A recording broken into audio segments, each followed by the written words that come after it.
गड्ढा है डियर। अगर आपको ये कहानी अच्छी लगे तो प्लीज़ वीडियो को लाइक एंड सब्सक्राइब जरूर करें। रात के अंधेरे में जब चारों तरफ सन्नाटा छाया हुआ था तो जिमी और रॉकी जिमी के बंगलों के पीछे वाली आंगन में ज़मीन खोद रहा था। जिमी काफ़ी रईस था।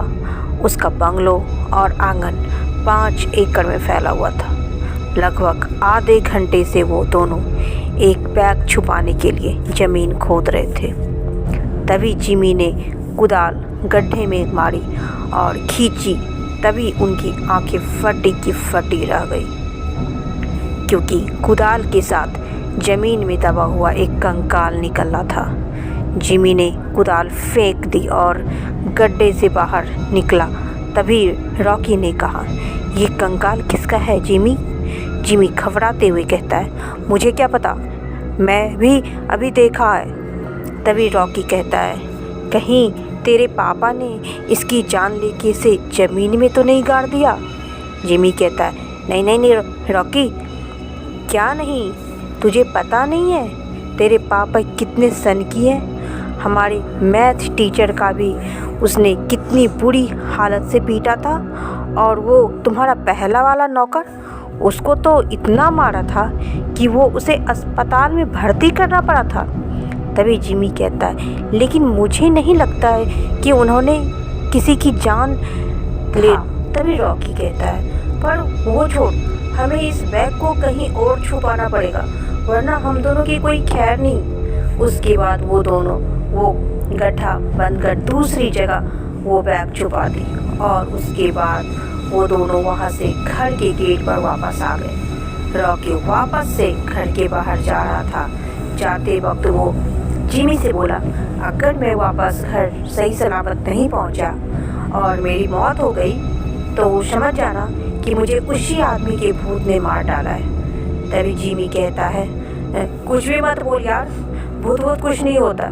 रॉकी हंसते हुए हा हा हा हा हा और बोला, मैं बस देख रहा था कि कहीं तेरी बैट तो नहीं बच गई। इतना कहकर वो वहाँ से निकल गया। जिमी अपने कमरे में चला गया। आज घर पर वो और उसके दादाजी थे, क्योंकि उसके मम्मी और पापा 4-5 दिनों के लिए मुंबई गए हुए थे। वो कमरे में जाकर बेड पर लेट गया और वो मन ही मन कहता है, कहीं उस आदमी को पापा ने ही तो नहीं मार डाला, क्योंकि जब उन्होंने रामू को मारा था तब वो अपना सामान लेने भी वापस नहीं आया था। कहीं वो कंकाल उसी का तो नहीं? और वो उसके बाद उसकी आंखें लग गई। इधर रॉकी जंगल के रास्ते से गुजर रहा था। रास्ता बहुत सुनसान था। वो भी यही सोच रहा था कि आखिर वो कंकाल किसका था, आदमी का था या फिर किसी औरत का। तभी उसके पीछे से किसी ने उसका गला पकड़ लिया। रॉकी घबराया और उसने बाइक के मिरर में देखा तो उसके दिल की धड़कनें रुक गई। उसने पीछे एक डरावना आदमी बैठा हुआ था और उसका चेहरा खून से सना हुआ था, और सभी उसकी बाइक स्लिप हो गई और रास्ते पर गिर गया।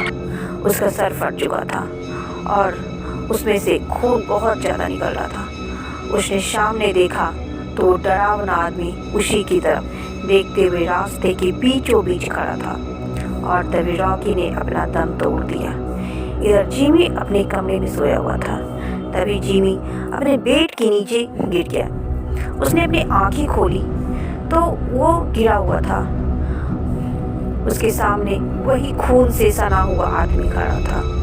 उसने अपने हाथ पांव खोलने की कोशिश करी तो वो पाया कि उसका हाथ पांव किसी ने रस्सी से बांध रखा है।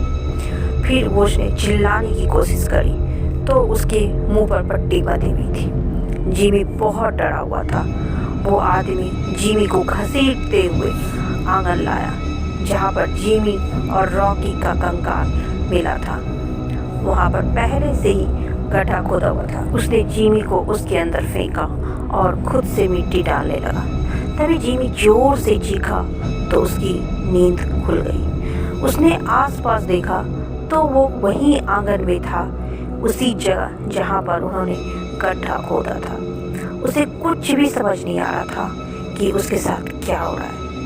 अगर सपना कहे तो वो आंगन में कैसे आया, उसे आंगन में किसने लाया, वो डरा हुआ था, इसीलिए अपने कमरे में भाग गया। सुबह 9 बज रहे थे, तभी उसके मोबाइल पर रॉकी के बड़े भाई का कॉल आया। उसने उससे बताया कि रॉकी की कल रात रोड एक्सीडेंट में मौत हो गई। ये सुनकर जिमी के होश उड़ गए। उसके कान में रॉकी की कही हुई हर बात गूंज रही थी। रॉकी और जिमी के साथ जो हुआ था, तो इसका मतलब साफ साफ था कि वो आत्मा उसी कंगाल की थी। उसने रॉकी की जान ले ली और अगली बारी उसकी खुद की थी। जिमी काफ़ी टेंशन में था, इसीलिए दिन भर अपने कमरे में बैठा रहा। उसे आज भूख भी नहीं लग रही थी। रात में उसके दादाजी ने उसके पास गए।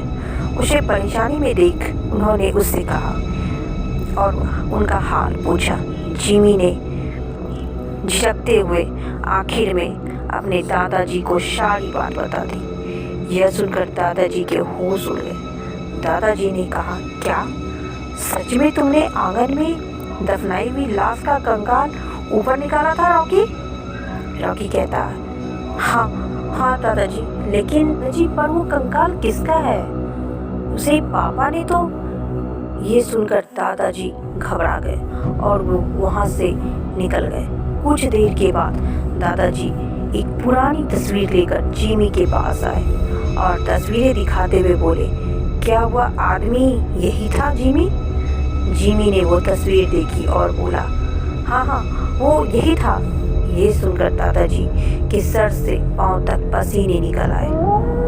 बोले, बेटा तूने अनर्थ कर दिया, हमें जल्द से जल्द यहाँ से निकलना होगा, वरना वो हमें ही नहीं छोड़ेगा। दादाजी घबराते हुए बोले और जिमी का हाथ पकड़कर उसे घर से बाहर ले आए। उन्होंने कार निकाली और वहाँ से निकल गए। वे काफ़ी तेज कार चला रहे थे कि तभी जिमी कहता है, दादाजी ये तो बताइए ना, वो आदमी कौन है? तभी दादाजी कहते हैं, वो हमारे घर का पुराना नौकर था। तभी जिमी कहता है, लेकिन उसके शरीर पर इतने अच्छे कपड़े कैसे थे? तभी पिछली सीट से डरावनी आवाज़ आई और कितनी झूठ बोलोगे छोटे? उन दोनों ने पीछे मुड़कर जब देखा तो वही खून से सना हुआ एक आदमी बैठा हुआ था। उसे देखकर दादाजी डर गए और उससे बोले, बड़े भैया आप चाहे तो मुझे मार दो, लेकिन मेरे पोते को कुछ मत करना। आपकी जान मैंने ली थी ना, तो सजा भी मुझे ही दो। तभी वो कंकाल बोला, पहले तुम्हारा पोता मरेगा और उसके मरने के बाद तुझे जो तकलीफ होगी वो देखकर मेरी आत्मा को बहुत सुकून मिलेगा। तभी गाड़ी का एक पेड़ से टकराकर एक्सीडेंट हो गया। दादाजी ने अपनी आंखें खोली तो देखा अपनी सीट पर बैठा हुआ था, लेकिन जिमी की छाती पर शीशे का एक बड़ा सा टुकड़ा फंसा हुआ था। वह मुंह खोलते हुए दादाजी की ओर देखने लगा और उसने अपनी आंखें बंद कर ली। दादाजी रो पड़े। उनका पोता अब इस दुनिया से चल बसा, लेकिन उनके रोने की आवाज़ सुनकर जिमी ने आंखें खोली और बोला, जोर जोर से रो, गंदी नाली के कीड़े, मुझे सुकून मिल रहा है। दादाजी बोले, भैया मुझे माफ़ कर दीजिए, मुझसे गलती हो गई। तभी वो चुड़ैल ने कहा, तेरे पोते के शरीर को अग्नि नसीब नहीं होगी, जैसे मेरे शरीर को नहीं हुई थी। और फिर वो कार से उतरकर जंगलों में कहीं भाग गया। दादाजी कुछ भी समझ नहीं पा रहे थे कि अब वो क्या करे, अपने बेटे और बहू से क्या कहेंगे।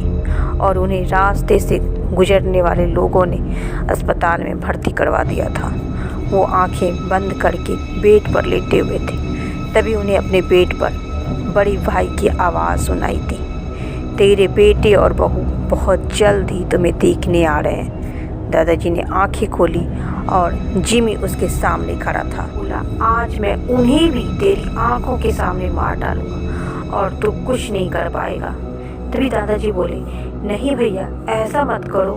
लेकिन तभी जिमी वहाँ से गायब हो गया। दादाजी रो रहे थे, लेकिन तभी उन्हें एक तांत्रिक के बारे में याद आ गया जो उसके शहर में काफ़ी मशहूर था, जिसका नाम था त्रिकाल। दादाजी जल्दी से डिस्चार्ज पे लेकर तांत्रिक के पास पहुंचे।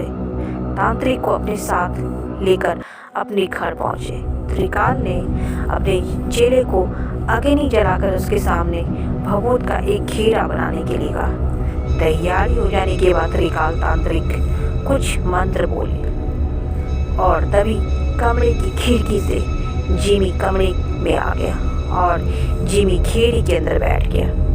मंत्रों का जप सुनकर वो तड़पने लगा और बोला, छोड़ दो मुझे छोड़ दो तांत्रिक। तांत्रिक ने कहा, मैं तुम्हें नहीं छोड़ूंगा।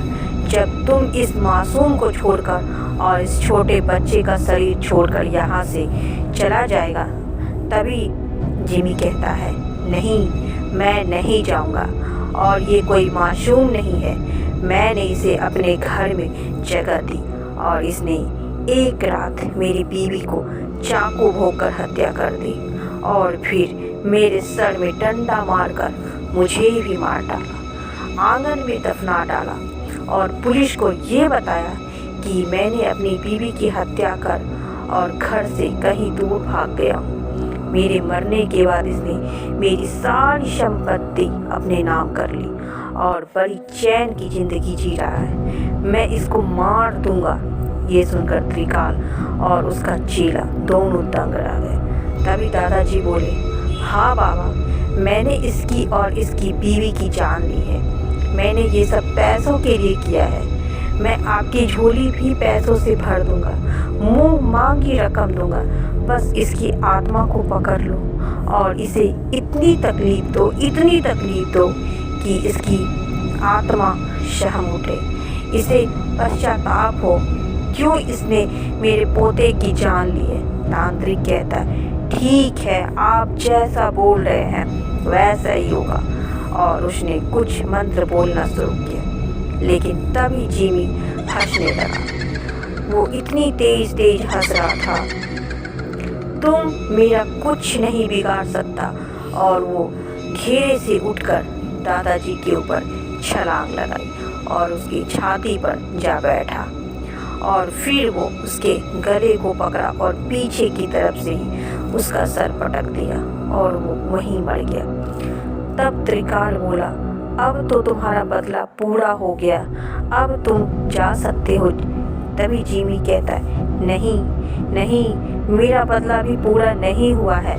मैं इसके छोटे बेटे और इसकी बीवी को भी मार दूंगा। तभी तांत्रिक कहता है, और अब अगर तुम नहीं गए तो मैं तुम्हें बोतल में बंद कर दूंगा, जमीन में गाड़ दूंगा, फिर तड़पते रहना जमीन के अंदर। नहीं बाबा, मैं चला जाऊंगा, मुझे बंद मत करना। ऐसा कहते हुए जिमी शरीर के अंदर से बाहर निकल गया और खिड़की के बाहर भाग गया। ये देख के चेले ने गुरुजी से कहा, आपने जानबूझकर उस आत्मा को घेरे से बाहर निकाला था ना? तांत्रिक कहता है, हाँ। फिर चेले ने कहा, लेकिन क्यों?